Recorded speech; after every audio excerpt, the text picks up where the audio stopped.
Hello friends, मैं Bablu Kumar BK study classes की इस नई वीडियो में आपका स्वागत करता हूं। आज हम पढ़ने जा रहे हैं डायरेक्ट एंड इनडायरेक्ट नरेशन में इम्पेरेटिव सेंटेंस। जी हाँ दोस्तों, इम्पेरेटिव सेंटेंस को पढ़ना प्रारंभ करें उससे पहले हमें ये जान लेना परम आवश्यक होगा कि इम्पेरेटिव सेंटेंस क्या होता है, किसे कहते हैं।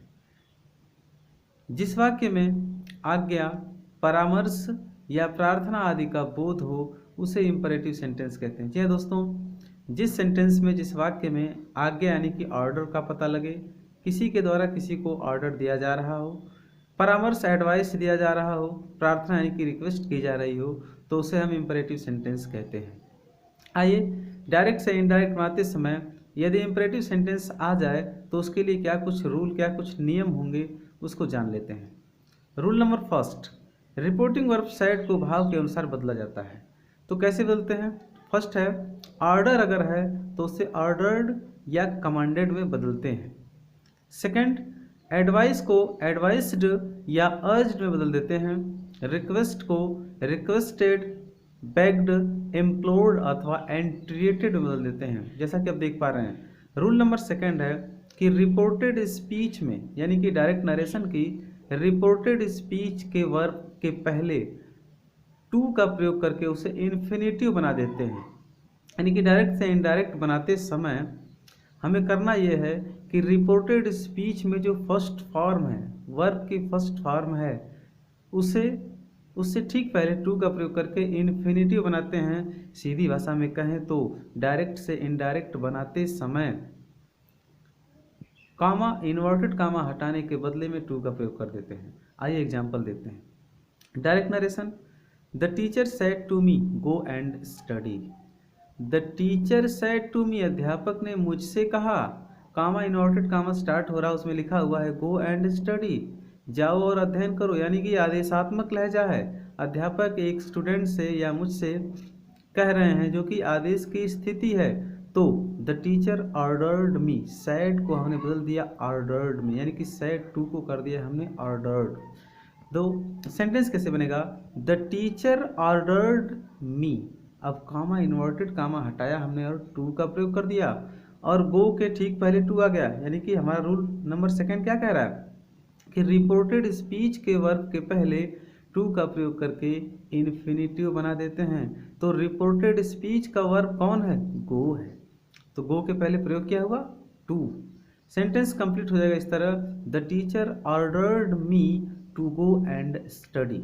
Rule number third, reported speech में आए वोकेटिव केस के नाउन को रिपोर्टिंग वर्ब का ऑब्जेक्ट बना देते हैं। इसे हमने पहले भी अध्ययन किया था। आइए एग्जाम्पल को देखते हैं। The teacher said sit down boys, अध्यापक ने कहा लड़कों बैठ जाओ। यानी कि समझने की बात यह है कि वोकेटिव केस होता क्या है? संबोधन कारक हिंदी में जिसे कहते हैं। टीचर ने कहा सिट डाउन बॉयज, कि लड़कों बैठ जाओ, यानी कि उसमें लड़कियां भी रही होंगी या बहुत सारे लोग रहे होंगे, लेकिन वहाँ लड़कों को ही संबोधन किया गया है, इसलिए बॉयज शब्द को उठाकर हम रिपोर्टिंग वर्ब का ऑब्जेक्ट बना लेंगे, जैसा कि रूल कह रहा है। तो सेंटेंस कैसे बनेगा? The teacher ordered the boys to sit down, complete sentence जाएगा। दूसरा एग्जांपल है, he said boys come here. He said boys come here, यहाँ भी ही के द्वारा केवल लड़कों को ही संबोधित किया जा रहा है, इसलिए लड़के ही वोकेटिव केस में हैं। तो सेंटेंस इनडायरेक्ट में बन पाएगा कैसे? ही ऑर्डर्ड द बॉयज, क्योंकि बॉय वोकेटिव केस में है, इसलिए इसे हमें रूल के अनुसार रिपोर्टिंग वर्ब का ऑब्जेक्ट बना लेना है। He ordered the boys, to come का होता है गो और हेयर का होता है देयर। तो सेंटेंस कंप्लीट हो जाएगा, he ordered the boys to go there.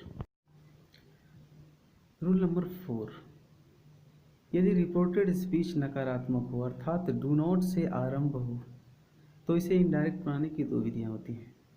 क्या दोस्तों, हमारा रूल नंबर 4 बता रहा है कि यदि रिपोर्टेड स्पीच इन्वर्टेड कामा के अंदर का भाग नकारात्मक हो अर्थात डू नॉट से इसकी स्टार्टिंग हो रही हो, ये प्रारंभ हो रहा हो, तो इसे इनडायरेक्ट में बदलने की दो प्रकार की विधियां होती हैं। फर्स्ट, रिपोर्टिंग वर्ब को फॉरवर्ड में बदल दिया जाता है तथा रिपोर्टेड स्पीच में आई डू नॉट को हटाकर वर्ब के पहले टू का प्रयोग कर लेते हैं। ये रूल है कि फर्स्ट रूल है हमारा कि रिपोर्टिंग वर्ब को फॉरवर्ड में बदल देना, यानी कि रिपोर्टेड स्पीच नकारात्मक हो अर्थात डू नॉट से आरंभ हो रहा हो तो फर्स्ट रूल है कि रिपोर्टिंग वर्ब को फॉरवर्ड में बदल दीजिए बिना सोचे समझे, यानी कि सेड टू को फॉरवर्ड में बदलना है।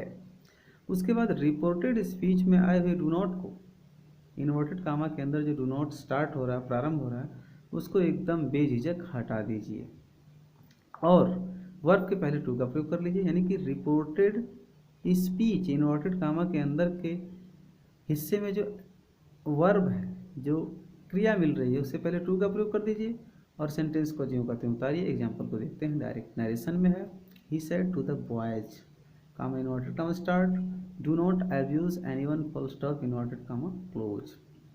He said to the boys, rule के अनुसार ही फॉरवर्ड द बॉयज हमने कर लिया क्योंकि सेड टू को फॉरवर्ड करना है। फर्स्ट रूल पढ़ रहे हैं, he said to the boys, he forward the boys कर लिया हमने। डू नॉट को बेझिझक हटाया, कामा इन्वर्टेड कामा हटा रहे हैं तो टू का प्रयोग कर लेंगे, या एब्यूज के पहले टू बना के इसे इन्फिनेटिव कर देंगे, to abuse anyone sentence complete. Any problem? Once again समझ लीजिए, he said to the boys को रूल बता रहा है कि अगर रिपोर्टेड स्पीच यानी कि इन्वर्टेड कामा के अंदर का हिस्सा नेगेटिव हो, यानी कि डू नॉट से प्रारंभ हो रहा हो, तो डू नॉट को हटा देना है और रिपोर्टिंग वर्ब सेड टू को फॉरवर्ड कर देना है। और एब्यूज यानी कि रिपोर्टेड स्पीच के अंदर जो क्रिया है, जो वर्ब है, मेन वर्ब की फर्स्ट फॉर्म है, उससे ठीक पहले टू का प्रयोग करना है। तो एग्जांपल को समझ लीजिए, he said to the boys तो ही फॉरवर्ड द बॉयज हो जाएगा, डू नॉट को हटा देंगे, to abuse anyone full stop sentence complete. दूसरी विधि को देखते हैं। दूसरी विधि में रिपोर्टिंग वर्ब सेड को भाव के अनुसार ऑर्डर्ड, रिक्वेस्टेड, एडवाइस्ड आदि में बदल देते हैं, अर्थात इनमें से किसी एक में बदल लेते हैं, तथा रिपोर्टेड स्पीच में से केवल डू को हटा दिया जाता है तथा नॉट के बाद टू इन्फिनेटिव का प्रयोग होता है। नॉर्मल सी बात है कि दूसरी विधि में जब हम डायरेक्ट से इनडायरेक्ट बना रहे हों और ऑर्डर रिक्वेस्टेड में रिपोर्टिंग वर्ब को बदल देना है कि सेड जो है, दूसरी विधि का अध्ययन जब हम कर रहे हैं तो इसमें स्पष्ट आप देख पा रहे हो कि दूसरी विधि में रिपोर्टिंग वर्ब सेड को भाव के अनुसार ऑर्डर्ड, रिक्वेस्टेड, एडवाइस्ड आदि में बदल देते हैं, यानी कि इनमें से किसी एक में बदल लेते हैं तथा रिपोर्टेड स्पीच में से केवल डू को हटाते हैं तथा नॉट के बाद टू का प्रयोग करके इन्फिनेटिव बना लेते हैं। देखिए एग्जाम्पल को समझते हैं डायरेक्ट नरेशन में, my friend said to me comma inverted comma start do not waste your time full stop inverted comma close. Do not आया है और दूसरी विधि का अध्ययन कर रहे हैं, नेगेटिव सेंटेंस है हमारा रिपोर्टेड स्पीच, तो माय फ्रेंड एडवाइस्ड मी, क्योंकि मेरा मित्र मुझसे कह रहा है तो एडवाइस ही करेगा, ऑर्डर थोड़े ही देगा, तो माय फ्रेंड एडवाइस्ड मी। अब डू को ही हटाना है, नॉट को ज्यों का त्यों रहने देना है, तो my friend advised me, do को हटाया, नॉट रहने दिया, उसके बाद टू वेस्ट लगा दिया। योर जो सेकंड पर्सन का प्रोनाउन और पॉसेसिव कैसे मी के अनुसार बदलेगा तो माय टाइम, यानी कि माई हो जाएगा और टाइम ज्यों का त्यों उतार लेंगे। तो my friend said to me, my friend advised me, do को हटाएंगे, not to waste my time full stop. दूसरा एग्जांपल है, Mohan said to me comma inverted comma start do not drive fast full stop inverted comma close हो गया। My friend said to me do not drive fast, indirect हमने बनाया, Mohan advised me, do को हटा दीजिए, not to drive fast हो जाएगा, sentence complete, क्योंकि डू को हटाएंगे, नॉट को रहने देंगे, और ड्राइव रिपोर्टेड स्पीच में जो ड्राइव वर्ब के फर्स्ट फॉर्म उससे पहले ठीक टू का प्रयोग करके इसे इन्फिनेटिव बना देंगे। तो sentence Mohan advised me not to drive fast full stop. Rule number 5, reported speech जब नेवर से आरंभ हो, यानी कि इन्वर्टेड कामा के अंदर नेवर शब्द ही आ जाए स्टार्टिंग में, तो क्या रूल है? रिपोर्टेड स्पीच जब नेवर से आरंभ हो तो रिपोर्टिंग वर्ब को एडवाइस्ड में बदल देते हैं तथा नेवर तथा वर्ब के बीच टू का प्रयोग होता है, ऐसा रूल कह रहा है। यानी कि नेवर का प्रयोग अगर रिपोर्टेड स्पीच में आता है, इन्वर्टेड कामा के अंदर सबसे पहले नेवर शब्द आ जाए तो उसको उसमें बदलाव क्या करना है कि रिपोर्टिंग वर्ब को एडवाइस्ड में बदल देना है, बिना सोचे समझे, बिना ये कुछ देखे कौन क्या कह रहा है, क्या भाव है, कुछ नहीं, कुछ भी ध्यान आपको नहीं देना है। नेवर शब्द रिपोर्टेड स्पीच में आते ही रिपोर्टिंग वर्ब को आपको एडवाइस्ड कर लेना है। तो he said to me, he advised me, clear. Never को भी ज्यों का त्यों प्रयोग करना है, लेकिन बस करना यह है कि नेवर के बाद टू वेस्ट ज्यों का त्यों लग जाएगा। और योर जो सेकंड पर्सन का प्रोनाउन और पॉसेसिव केस है मी के अनुसार बदलेगा तो माई हो जाएगा, टाइम फुल स्टॉप। यानी कि he said to me never waste your time, तो he advised me never to waste my time, full stop, sentence complete हो जाएगा। स्पेशल इसमें है कि नेवर वाले वाक्यों में फॉरवर्ड का प्रयोग नहीं होता है, इसमें नेवर ही लगा रहता है। रूल नंबर 6, यदि रिपोर्टेड स्पीच में सर, प्लीज़, काइंडली आदि शब्द आए हों तो इनडायरेक्ट में बदलते समय इन शब्दों को हटा देते हैं तथा रिपोर्टिंग वर्ब को रिक्वेस्टेड में बदल देते हैं।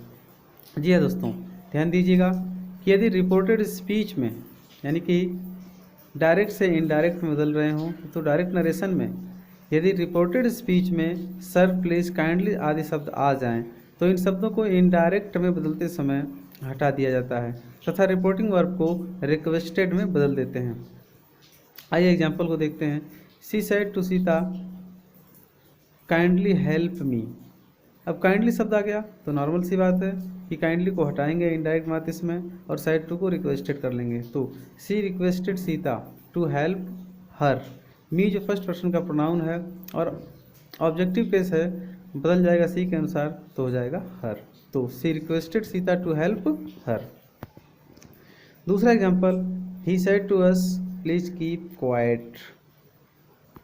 ही रिक्वेस्टेड टू, प्लीज को हटाएंगे, keep quiet, full stop. Exercise है, इसको ध्यान से देखिएगा और सॉल्व करके मुझे कमेंट में अवश्य ही इसको सॉल्व करके डालिएगा और मेरे इस चैनल को सब्सक्राइब कर लीजिएगा और शेयर भी कीजिएगा दोस्तों के साथ। नमस्कार।